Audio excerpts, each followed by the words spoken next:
Well, hi, everybody. This is Henry A.J. Ramos, the Artistic Director at Studios on the Park in beautiful downtown Paso Robles. We're continuing with our COVID-19 response series in virtual discussions with leading artists and creatives across our region to make sense of this moment and to figure out what is the role, the responsibility, or the positioning of the artist in connection with this crisis. And today I'm particularly pleased to have a really renowned artist and respected friend on with us, Tom Peck. Tom Peck is a former member of the Studios on the Park Artist in Residency program, one of the leading members out of the gates when we opened the organization about a decade ago. He's also a member of our Artistic Advisory Board and has a really illustrative history in the creative space as a former creative director at Young and Rubicon, the world-renowned communications and advertising firm. Played a Mad Men role there that he might want to talk about at some point, spending time in places like Toronto, New York, and San Francisco. He's a really renowned artist and one of my favorites in the sculpture and photography spaces. I'd love him to talk as we get into it about some of his work. Tom, thank you for joining us and welcome. Well, thank you. It's my pleasure to be here.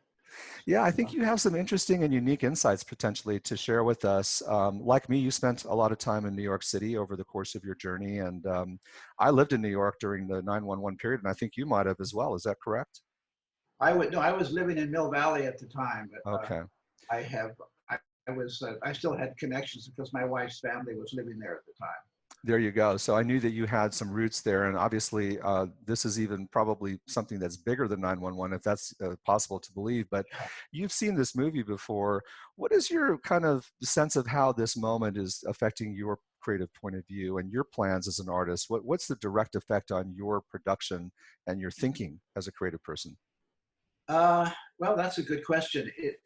The fact that this whole event was so profound, so pervasive, and so sudden, right? Is really, with no one had any chance to prepare, whether mentally or physically, for this event. Yeah. So, in terms of, so it's difficult. I'm thinking about how one keeps performing during this. I think when each individual artist, it comes down to how they prefer to work. We all work differently, and we all need different motivations and rhythms and schedules and spaces and all of that stuff.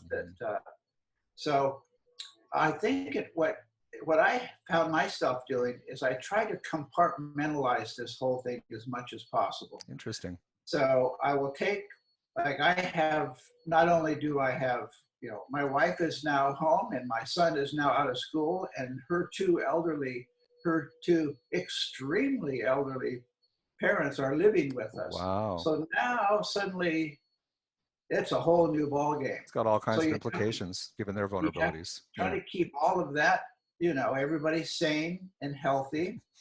And then, which requires a whole new set of disciplines and thinking.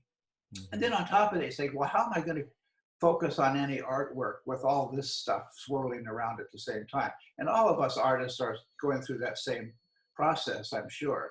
Yeah. So what I've been able to do somewhat, and I'm getting better at it, is to, like I said, to compartmentalize it. I say, okay, I've taken care of all of those other needs. Now I'm going to force myself to focus on either my sculpture or my painting. Mm-hmm. I'm also completely redoing my photography website.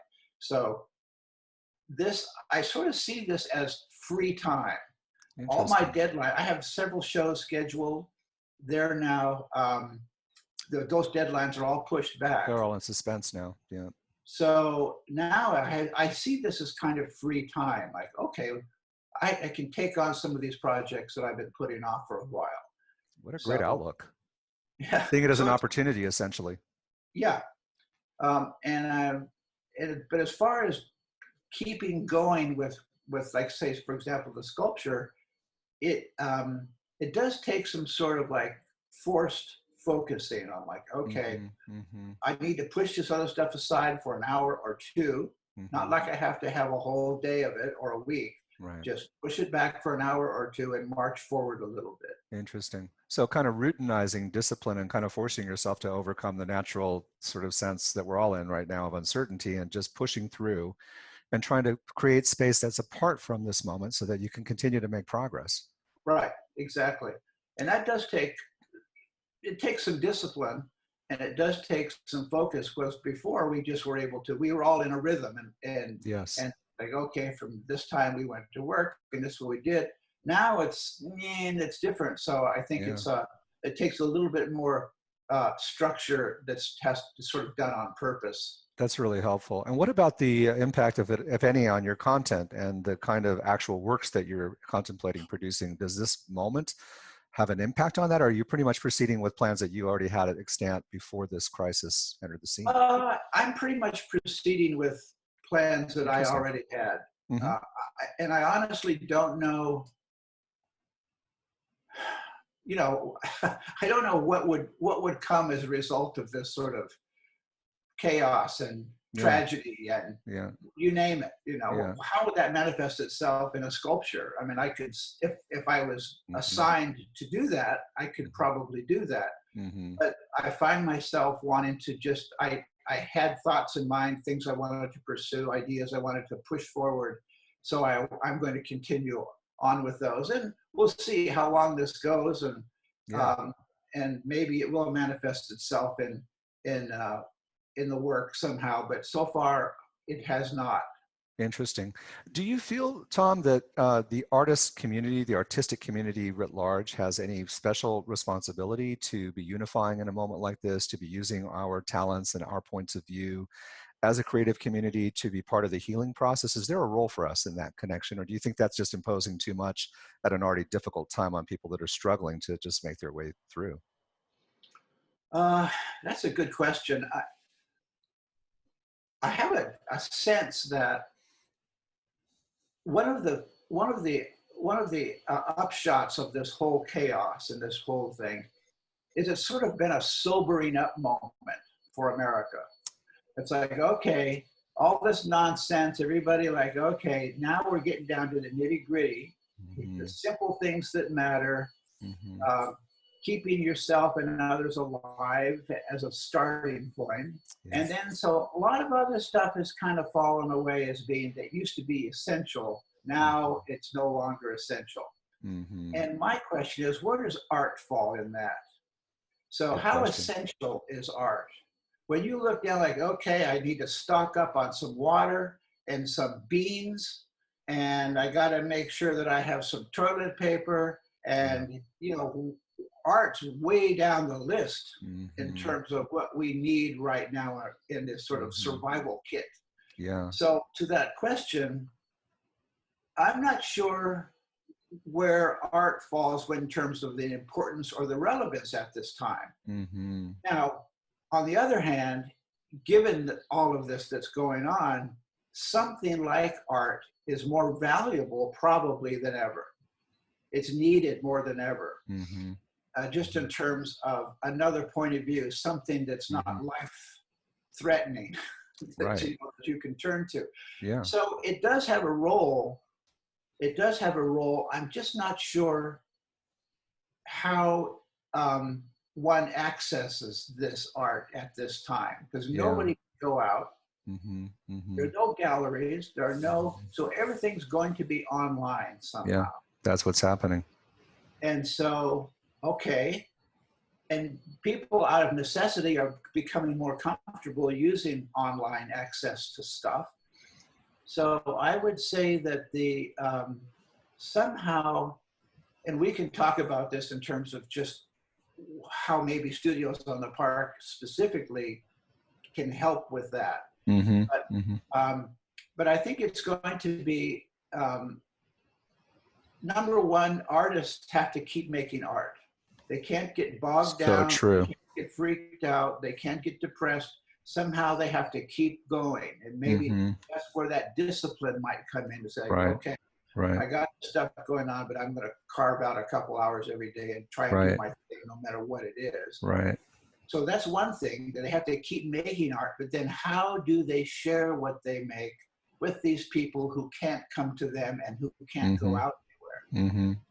So that's like, how do those people who make the art get their art online in a way that other people can see it? Right. That's the new So that, challenge and the new opportunity for all of us, really, right? yeah, yeah, Mm-hmm. yeah. Virtualizing the So I like transactionality and the emotionality of art, which is not easy to do in that medium. yeah, yeah, exactly.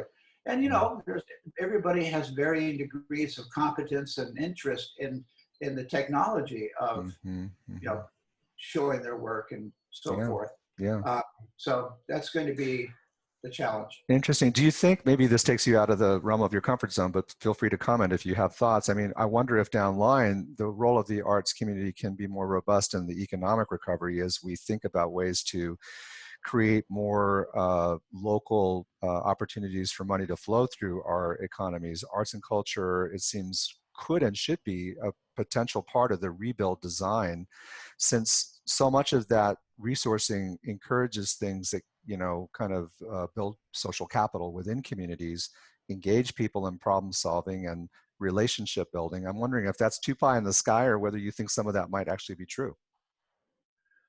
Uh, yeah, I think some of that might be true. uh, it's just a, you know, how much of it um, is realizable. That's the question.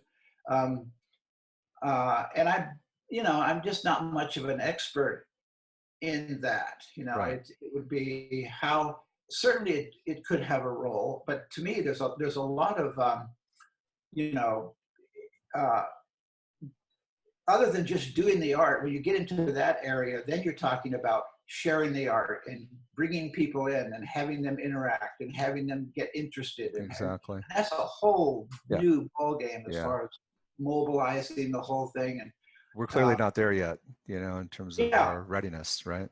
yeah, Yeah. it certainly is important. And I think that probably, again, coming back to my earlier point, I don't know at this time when the priorities are all different and much narrower, Yes.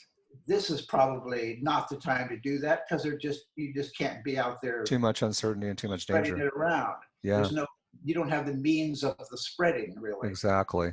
Yeah. So, but later, as this softens and we come out the other side of this, then absolutely, I think it would be an ideal time and a much needed time. People will be more interested in involving themselves and sharing, and Mm-hmm. you Mm-hmm. know. So I Yeah. think it's waiting for us at the other end. No, that's a really great set of observations, and it will happen step at a time, and we'll kind of have to take it as it comes. Um, Yeah. what do you have in terms of any final thoughts about how you are using the moment to access new information, to follow or track particular artists or schools of art that you are drawn to? Are you using the internet and the online opportunities that we're referring to now for your own fulfillment, your own guidance, your own sense of where you want to be in this? Yeah. Actually, it's sort of odd that my routine, my life in general, hasn't changed that much That's since fascinating. because I've been practicing social distancing for 50 years. And and so I mean, I've always used the computer, and I'm always online. I'm always exploring You're an early things and adapter. artists and yeah. So I continue to do that. So that really hasn't changed that much. Mm-hmm. And my working routine, I mean, other than I'm no longer taking my son to school and picking him up and so forth, but Right. my working routine has remained somewhat untouched, so that That's for awesome. me, it's been good that I So haven't minimal had disruption for your been day-to-day minimal. life.